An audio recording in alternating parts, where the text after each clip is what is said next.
بن معاذ کا یہ فیصلہ پاکستان کے تمام میڈیا پر دکھاؤ، اور حضرت سعد بن معاذ کا فیصلہ کل پاکستان کے تمام اخباروں پر چلاؤ اور بتاؤ کیوں یہودیوں تمہارے ساتھ حضور کے دین نے کیا کیا، امام الانبیاء نے کیا کیا، حضور کے غلاموں نے کیا کیا، اور کہ یا رسول اللہ ان کے سارے مرد قتل کر دیے جائیں، ان کی عورتیں لونڈی بنا لی جائیں، ان کے بچے غلام بنا لیے جائیں، ان کی جائیدادیں ضبط کر لیے جائیں، ان کے قلعے مسمار کر دیے جائیں، اور انہوں نے کہا ہم جنگ کریں گے۔ تو کہا تمہیں جنگ کا شوق ہے، آؤ باہر، اور آ گیا مرحب، کہنے لگا میں خیبر کا مرحب ہوں، وہاں سے مرحب نکلا۔ یہ یاد رکھنا حضور کے غلام قیامت تک آتے رہیں گے۔ اگر وہاں سے نیتن یاہو نکلتا ہے، ادھر سے ابو عبیدہ بھی تو نکلتا ہے نا۔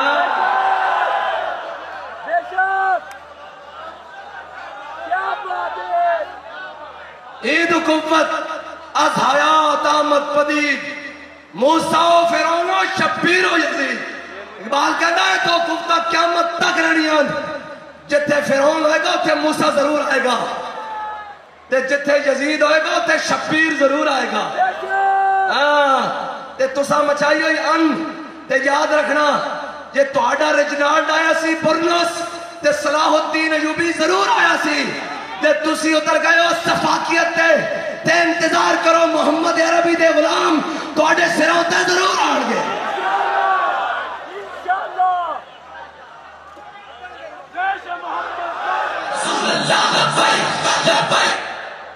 میں دیکھنا چاہنا ہے، سننا بھی چاہنے کہ نہیں؟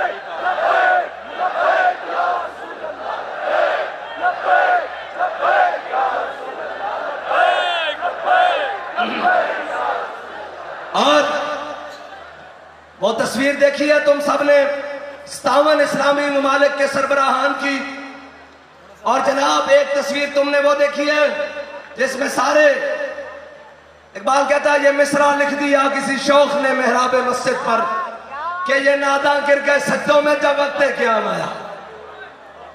آج تو کہنا تھا آرمی چیف صاحب قرآن کے حافظ آپ بھی ہیں، ہم بھی ہیں، آپ قاری قرآن بھی ہیں، تو حضرت سالم کی طرح بنے، چلیں یمامہ میں۔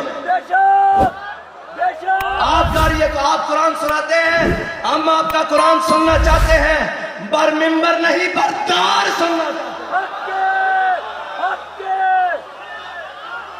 ہم آپ کی جناب آیت جہاد کی، آیت ہجرت کی، اور جناب آیت ایمان کی سننا چاہتے ہیں، لیکن جناب اس پیارے پر بیٹھ کر سننا چاہتے ہیں جو جناب شاہین اسرائیل کے اوپر برسا رہا ہو، اور پھر ہم سب مل کر پڑھیں گے وَمَا رَمَيْتَ إِذْ رَمَيْتَ وَلَٰكِنَّ اللَّهَ رَمَىٰ۔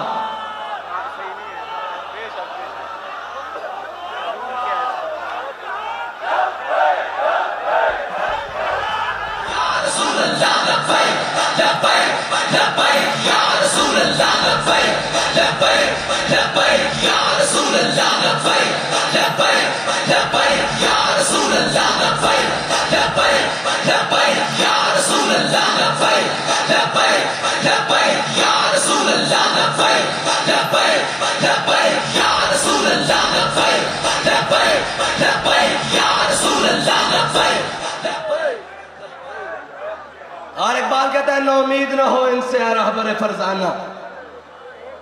ہاں